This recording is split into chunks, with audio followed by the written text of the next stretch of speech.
Hi, I am Vinny Bikonde. Today, we'll be talking about pagination and error handling in Flask. By the end of this session, you should be able to paginate the APIs and handle errors in Flask. Let's get started. What is pagination? It is an ordinal number of pages which is usually located at the top or bottom of the site pages. API pagination just applies that principle to the realm of API design. Let's understand this with an example. If there are 1 lakh users of a website that needs to be displayed, if all of the users are displayed on the same page, then the page becomes clumsy, and also fetching them takes a longer duration. Here is where pagination comes into play, and the number of users to be fetched or displayed can be broken down into smaller subsets, displaying specific number of users first and then fetching the next set of users on the basis of requirement. That is called pagination. Why pagination? Pagination is more efficient, quick, and server friendly as it breaks down the result into smaller subsets.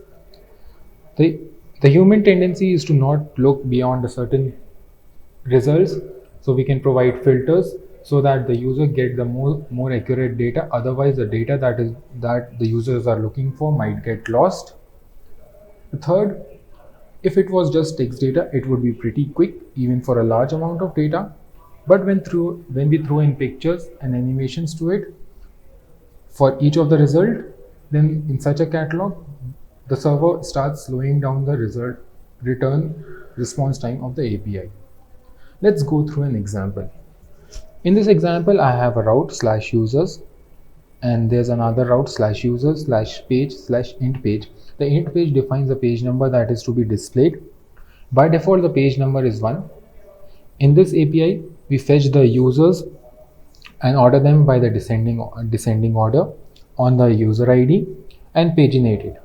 The paginate method is provided by the SQL alchemy that takes 3 arguments. The first one is the page number, the second one is the objects per page, and the fourth one is a boolean value true or false that denotes what if the page is not found, what is to be returned, either a 404 error or it simply returns an empty list. Let's go through an hands-on session. Here I have the pagination app demo, that is a Flask app. I have a user model that has ID, username, and email. The string representation returns the username, and then I have this API slash user slash page slash int page and slash users. Let's try returning all the users at first.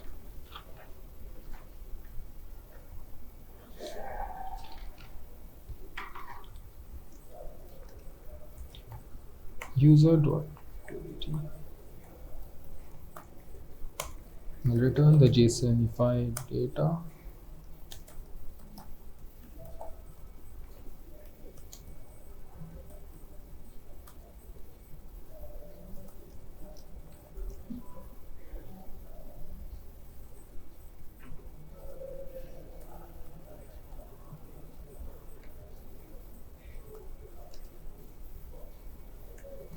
I'll save this and run this application. I think I made a mistake. Oh, that port is already.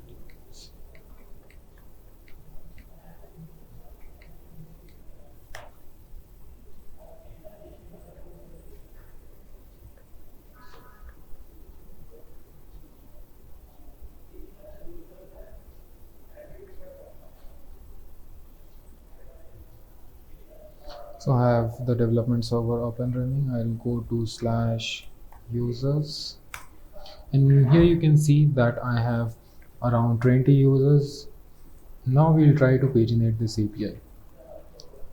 All I need to do is I need to pass, instead of using all, I need to use the paginate method that takes in first the page number of objects. I'll put that as 5 and I'll put to raise 404 as false. Now let's see what results do we get. I'll do slash users. Okay. Okay, yeah. The paginate dot items, because what paginate returns to us is a pagination object, and to get a list from that we need to do dot items on that object and just try to fetch. So here you can see that for the page number 2 I have the IDs 6, 7, 8, 9 and 10.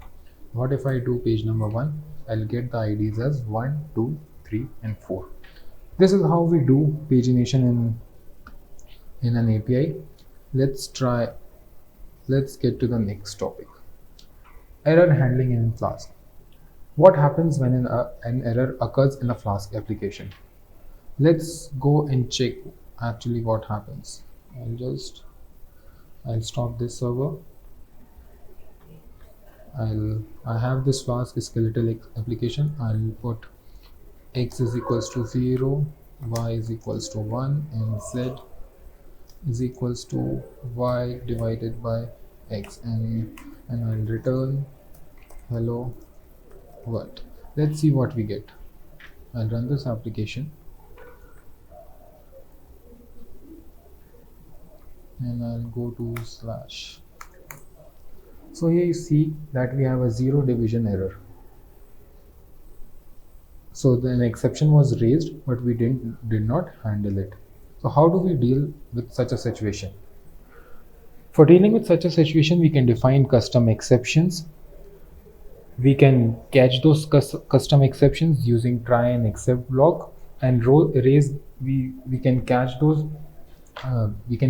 exceptions in the except and again raise them, and have an error handler defined which handles all these exceptions and returns whatever message that we need to display display to the user. Let's see how it in action.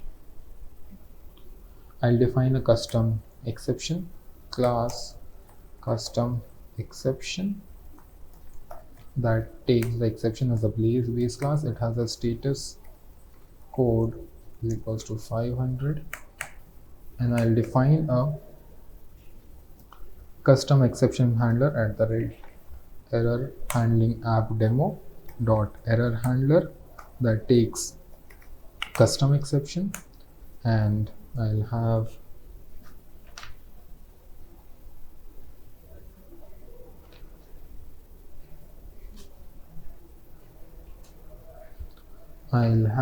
definition. I'll define a function handle error that takes error, and from here I'll return custom exception handled and return 500. Okay, and here instead of this I'll put this in try except block, except 0 division error, and from here we'll raise custom exception. Let's see what happens now. I'll go to my slash page, and here you see that we have a custom exception handler returned. So instead of returning this, we can return a beautiful HTML template, and we can define different custom handlers, custom exceptions that we want to accept and raise. That's all for this video. Thank you.